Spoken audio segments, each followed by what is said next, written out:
Hayi uthi kaloku liqithi elo which is called inugget of the wisdom wona youth. Yekumkani lento kaPhanjile yento yenzileyo. Yuthi yabona ungasingandixeleli ngalowo.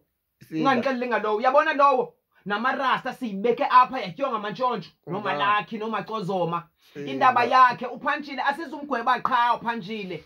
Asizumgweba qha yuthi uPhanjile sizamquthela nesiphengwelo.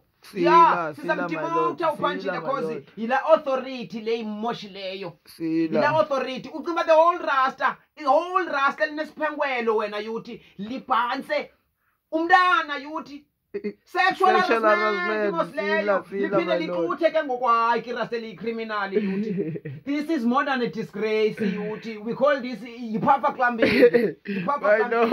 So Phanjile makazame uyi-pride buckets sithambise izifuba aqove kwanto lesincinde yuthi. Kumkani pride buckets. Sincinde so ke ngoku into